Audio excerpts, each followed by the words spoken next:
زندگی میں کبھی بھی بے سہارا نہ فرما، اللہ زندگی میں کبھی بھی بے سہارا نہ فرما، کبھی بھی بے آسرا نہ فرما، کبھی بھی اپنے غیر کے حوالے نہ فرما، نفس اور شیطان کے حوالے نہ فرما، حاسدوں دشمنوں کے حوالے نہ فرما، ہمیشہ اپنی پشت پناہی نصیب فرما، عزتوں کی روزی نصیب فرما، عزتوں کی زندگی نصیب فرما، اے اللہ نیک اولاد عطا فرما، اولاد نرینہ نصیب فرما، اے اللہ جو بڑی اولاد ہے ان کو نیکوکار بنا، فرما بردار بنا، ماں باپ کی آنکھوں کی ٹھنڈک بنا، اے اللہ ماں باپ کے لیے ان کے فرض ادا کرنے آسان فرما، اے اللہ جو بچیاں گھروں میں جوان موجود ہیں نیک رشتوں کی تلاش میں ہیں، دعائیں مانگتی ہیں، اے اللہ ان کی فریادیں قبول کر لیجئے میرے مولا، ان کے گرم آنسوؤں کا واسطہ، ان کی ٹھنڈی آہوں کا واسطہ میرے مولا قبول کر لیجئے، اے اللہ اس مجمع میں کتنے غم زدہ لوگ ہیں، ٹوٹے دل والے لوگ ہیں میرے مولا، ان ٹوٹے دلوں کے دل کے ٹوٹنے کا واسطہ میرے مولا رحمت فرما دیجئے، کرم فرما دیجئے، اللہ مرادیں عطا کر دیجئے، جولیاں بھر دیجئے، گناہوں کو معاف کر دیجئے، اپنے پسندیدہ بندوں میں شامل فرما لیجئے، اپنے مقبول بندوں بندیوں میں شامل کر لیجئے، اللہ اپنی رحمت کا معاملہ فرما لیجئے، اے اللہ ہماری ان دعاؤں کو قبول کیجئے، ہمیں ریاکاری سے بچا لیجئے، اے اللہ ہمیں نیک اعمال اخلاص کے ساتھ سنت کے مطابق کرنے کی توفیق عطا فرمائیے، اللہ میں شرک سے بچا لیجئے، بدعت سے بچا لیجئے، رسومات سے بچا لیجئے، اپنی رحمتوں کا معاملہ عطا فرمائیے، اے اللہ ہمارے ظاہر کو اپنے پیارے محبوب صلی اللہ علیہ وسلم کی سنتوں سے سجا دیجئے، ہمارے باطن کو اپنی معرفت سے منور فرما دیجئے،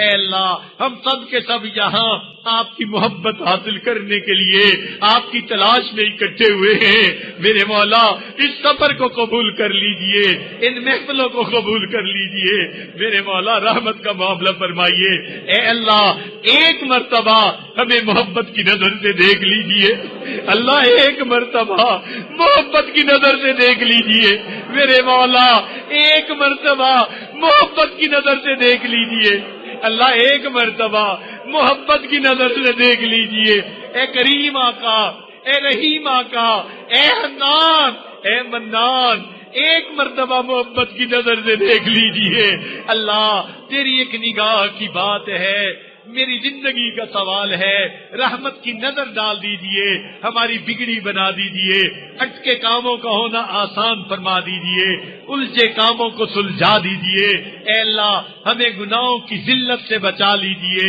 طاعات کی عزت عطا فرما دیجئے، حقوق اللہ میں جو ہم سے کوتاہیاں ہوئی معاف فرما دیجئے، جو حقوق العباد میں کوتاہیاں ہوئی اے اللہ ہمیں ان سے معافی مانگنے کی توفیق عطا فرمائیے، اور قیامت کے دن ان حق والوں کو اتنا عطا کر دیجئے، ان کو راضی فرما دیجئے، اور ہمیں اس بوجھ سے سبکدوش فرما دیجئے، اللہ کرم کا فاصلہ فرما دیجئے، ہماری ان دعاؤں کو قبول فرمائیے، اے اللہ اس مجمع میں چھوٹے چھوٹے معصوم بچے بھی ہاتھ اٹھائے بیٹھے ہیں، اے مالک ہم آپ کو ان کے ہاتھوں کی معصومیت کا واسطہ دیتے ہیں، اللہ ان معصوموں کے ہاتھ خالی نہ لوٹانا، اور ان کی برکت سے ہم گناہگاروں کے گناہوں کو بھی معاف فرما دینا، اے مولا اس محفل میں کتنے سفید بالوں والے ہیں، آپ نے فرمایا مجھے سفید بالوں سے حیا آتی ہے، میرے مولا ہم آپ کے بندے بے حیا بنے پھرے، ہم نے سفید بالوں کا لحاظ نہ رکھا، مگر آپ اے اللہ مہربانی فرما دیجئے، ہمارے بالوں کا لحاظ کر لیجئے، ہماری دعائیں قبول کر لیجئے، رحمت کا معاملہ فرمائیے، نافرمان بچوں کو فرما بردار بنا دیجئے، اے اللہ بدکار بچوں کو نیکوکار بنا دیجئے، رحمت کا معاملہ فرمائیے، اے اللہ کرم کے فیصلے فرمائیے، اللہ بچہ پریشان ہوتا ہے ماں باپ کی طرف دوڑتا ہے، بندہ پریشان ہوتا ہے پروردگار کی طرف لوٹتا ہے، اے بے کسوں کے دستگیر، اے ٹوٹے دلوں کو تسلی دینے والے، اے خالی جولیوں کو بھر دینے والے، اے گناہگاروں کے گناہوں پہ رحمت کی چادر ڈال دینے والے، اللہ ہمارے گناہوں پہ رحمت کی چادر عطا فرمائیے، اے اللہ جب ماں اپنے بچے کو نجاست میں لکھنا دیکھتی ہے وہ بچے سے اے اللہ خفا نہیں ہوتی، پھینک نہیں دیتی، چھوڑ نہیں دیتی، سمجھتی ہے یہ نادان ہے، مگر بیٹا تو میرا ہی ہے۔ اللہ وہ بچے کو دھو لیتی ہے، سینے سے لگا لیتی ہے۔ اے رب کریم، ہم بھی گناہوں کی نجاست میں لچڑے ہوئے ہیں، آنکھیں ناپاک ہیں، زبان ناپاک ہے، کان ناپاک ہے، ہاتھ ناپاک ہے، دل دماغ ناپاک ہے۔